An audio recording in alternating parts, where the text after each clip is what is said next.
বৌমা, যাই বাবা।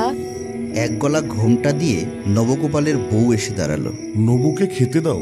নবগোপাল হাত মুখ ধুয়ে ওর ঘরে গিয়ে ঢুকলো।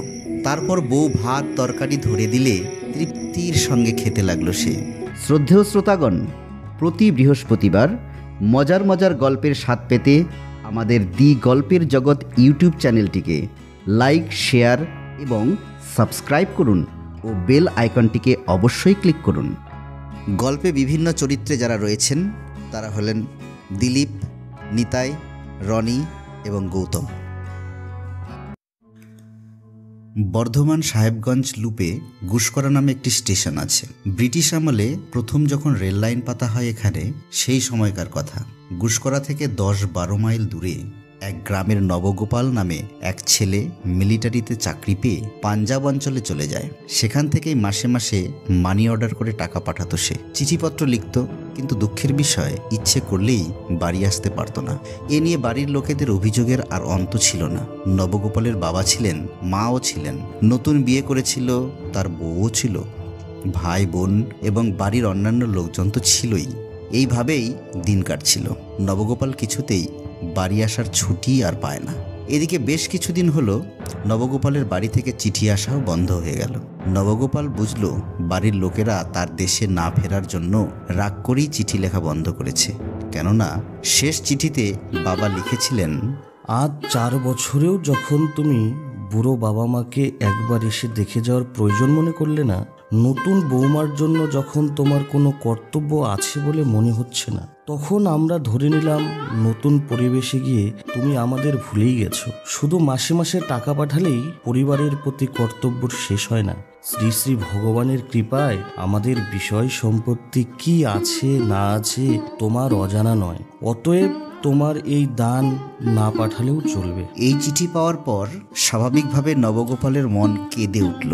তারপর একদিন যখন সত্যি সত্যি মানি অর্ডারও ফেরত এলো, তখন আর সে থাকতে পারল না। ইতিমধ্যে পাঞ্জাব অঞ্চল থেকে কাশ্মীর অঞ্চলে বদলি হয়ে যায় নবগোপাল। সেখানে গিয়ে সেনাবাহিনীর কিছু নতুন বন্ধুদের সাহায্যে উচ্চতর পর্যায়ে আবেদন করে বহু কষ্টে 1 মাসের ছুটি মঞ্জুর করালো এবং দেশে ফিরল।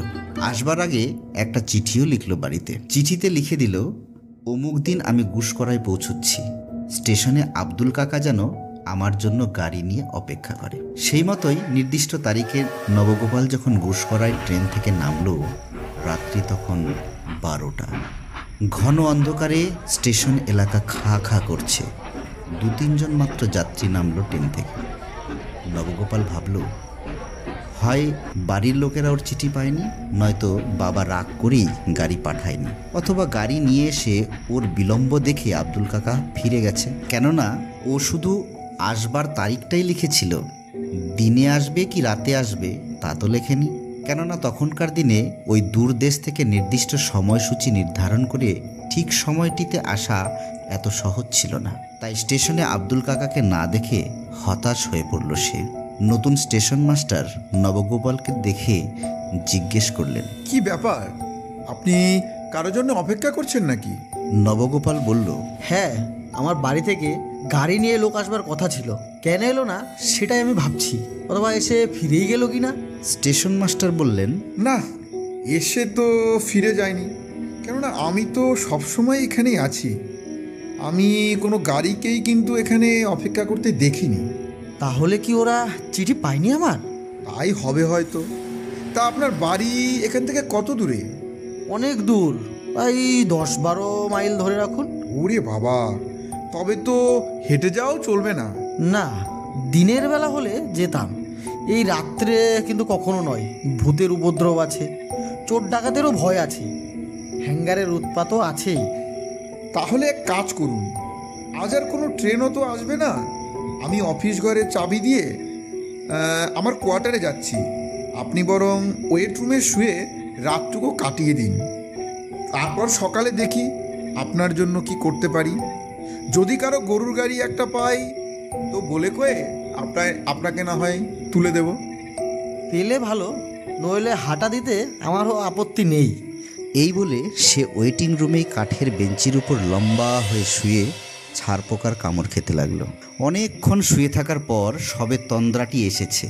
এমন সময়, খোকা বাবু, ও খোকা বাবু, পরিচিত কণ্ঠস্বর শুনে উঠে বসল নবগোপাল। আরে আব্দুল কাকা, কতক্ষণ আইছেন আপনি? তা প্রায় ঘন্টাখানেক হলো। স্টেশনের বাইরে গাড়ি দেখতে না পেয়ে ভেবছিলাম তুমি আসোইনি। আসুন না কি কইতাছেন?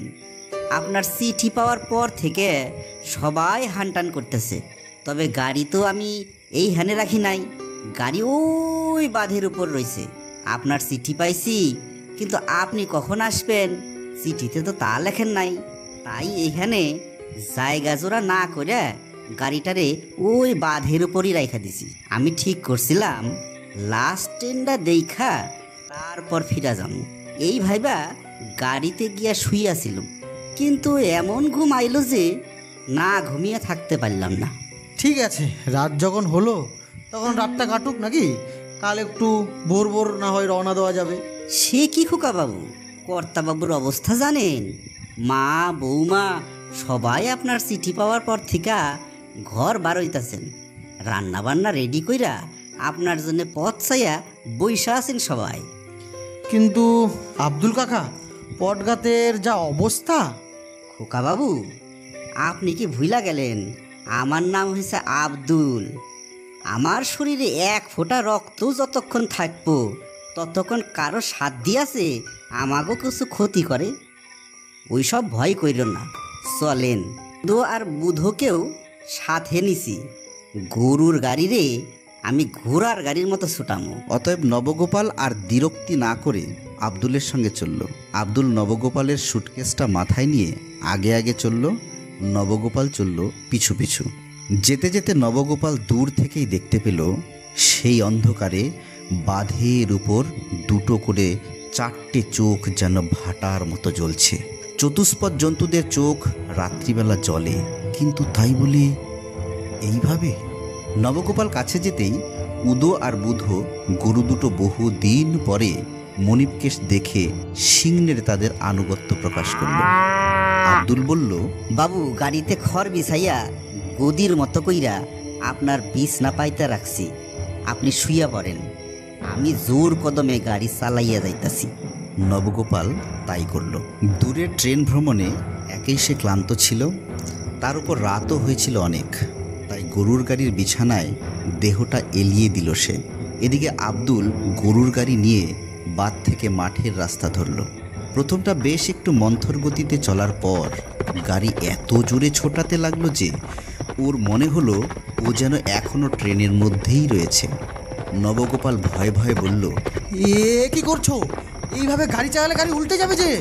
আব্দুল বলল, কেন ঘাবড়াইতাছেন খোকা বাবু? আমার নাম আব্দুল, কোনো ভয় নাই, চুপচাপ শুইয়া থাকেন। না না, আমার ভীষণ ভয় করছে।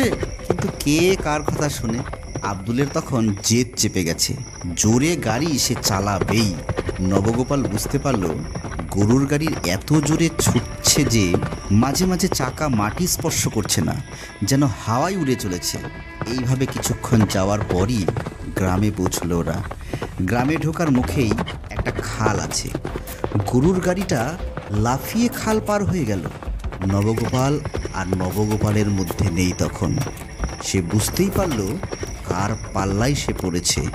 এখন ভালোই ভালোই বাড়ি পৌঁছলে হয়। যাই হোক, গাড়ি এসে বাড়ির কাছে থামল। সাবেক কালের দোতলা, মাঠ কোটা, পাঁচিল দিয়ে ঘেরা, বেশ বড়সড়। নবগোপাল গাড়ি থেকে নামলে আব্দুল বলল, অনেক রাত হইয়া গেল খোকা বাবু, আপনি ভিতরে যান, আমি গরু দুইটা গোয়ালে রাইখা আসি। এই বলে আব্দুল চলে গেল। ভীত সন্ত্রস্ত নবগোপাল দরজায় কড়া নাড়ল। সঙ্গে সঙ্গে ওর মা বাবা দুজনেই দরজা খুলে বেরিয়ে এলেন। নবগোপাল প্রণাম করতে যেতেই বাবা বললেন, থাক বাবা থাক, তোমার চিঠি যথাসময়েই পেয়েছি, কিন্তু এত রাত্রে তুমি এলে কি করে? তোমার আসার সময় জানতে না পারার জন্য আমি কোনো গাড়ি পাঠাইনি। জানি তুমি বুদ্ধিমান ছেলে, কারো না কারো একটা গাড়ি ভাড়া করে নিয়ে আসবে। তবুও সারাদিন অপেক্ষা করে এই সবই শুয়েছি আমরা। এত রাতে এইভাবে আসাটা তোমার ঠিক হয়নি। আমাকে আব্দুল কাকা নিয়ে এসেছে বাবা। আব্দুল? আব্দুল নিয়ে এসেছে? হ্যাঁ, আব্দুল কাকা। সে কি ঠিক বলছো? আব্দুল নিয়ে এসেছে তোমাকে, না অন্য কেউ? না বাবা, অন্য কেউ নয়, আব্দুল কাকাই নিয়ে এসেছে আমাকে। আমি কি ভুল দেখবো বলো তো? কিসে এলে? কেন, গরুর গাড়িতে। উদো আর ভুদো। থাক, আর বলতে হবে না। আব্দুল আমাদের বহুদিনের পুরনো লোক, সে তার উপযুক্ত কাজই করেছে। তবে বাবা, একটা কথা কি জানো, আব্দুল আর বেঁচে নেই, উদো আর বুধও নেই। সে কি? হ্যাঁ, যাক, ওসব কথা থাক এখন। পথে তোমার কোনো অসুবিধা হয়নি তো?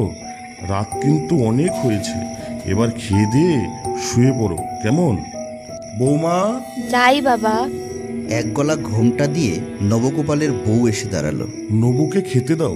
নবগোপাল হাত মুখ ধুয়ে ওর ঘরে গিয়ে ঢুকলো। তারপর বউ ভাত তরকারি ধরে দিলে তৃপ্তির সঙ্গে খেতে লাগলো সে।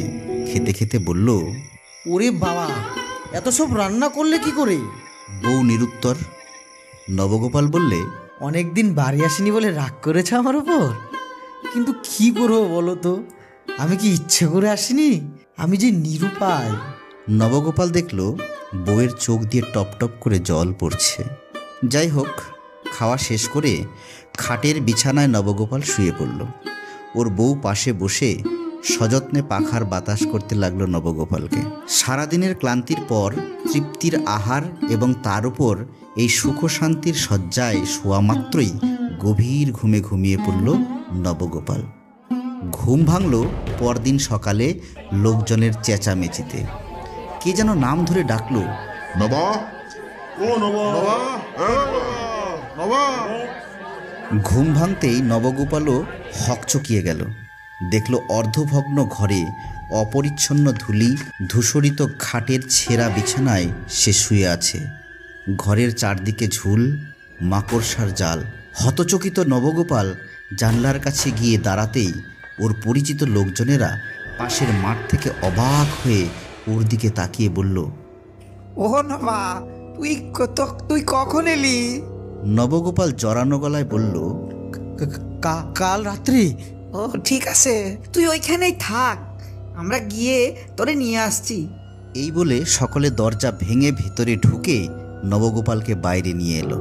নবগোপাল কান্না ধরা গলায় বলল, আমার ঘর বাড়ি এরকম অবস্থা কেন? আমার মা বাবা, আমার ভাইরা, আমার বউ কোথায় আমার সবাই? সবাই মিলে বলল, তুই কি বুঝতে পারছিস না বাবা? কিছুই বুঝতে পারছিস না? না, আমার গাওয়াটা সব ঘুরছে। ওরা যে কাল রাত্রে ওই বাড়িতে ছিল। ওরা কেউ ছিল না রে পাগল, কেউ ছিল না। সত্যি তো কেউ ছিল না। কাল রাত্রে যাদের দেখেছিস ওরা ওদের প্রেতাত্মা। ভূতেই নিয়ে এসেছে। বেশি দিন নয়, মাত্র 6 মাস আগে কলেরার মহামারীতে সব শেষ হয়ে গেছে। আমরা এই সামান্য কজন ছাড়া গোটা গ্রামে উজাড় হয়ে গেছে প্রায়। তোদের বাড়িতে কেউই আর বেঁচে নেই। আমরা অনেক চেষ্টা করেছি তোকে খবর দেওয়ার, কিন্তু কোনো নির্দিষ্ট ঠিকানা না পাওয়ায় চিঠিপত্র কিছুই তোকে দিতে পারিনি। নবগোপাল সব শুনে ডুকরে কেঁদে উঠল একবার। বাবা, আমার শেষ। তারপর গত রাত্রের ঘটনার কথা সবাইকে বলে দিন 2 গ্রামে থেকে আবার কর্মস্থলে ফিরে গেল নবগোপাল। আমাদের আজকের পরিবেশনা এখানেই সমাপ্ত হলো। সঙ্গে থাকুন, সুস্থ থাকুন। নিজে তো শুনছেন, সঙ্গে বন্ধুদেরও জানান। প্রতি বৃহস্পতিবার দি গল্পের জগৎ নিয়ে আসে হরেক রকমের গল্পের সমাহার। আবার দেখা হচ্ছে আগামী বৃহস্পতিবার নতুন কোনো রোমাঞ্চকর গল্প নিয়ে। ধন্যবাদ।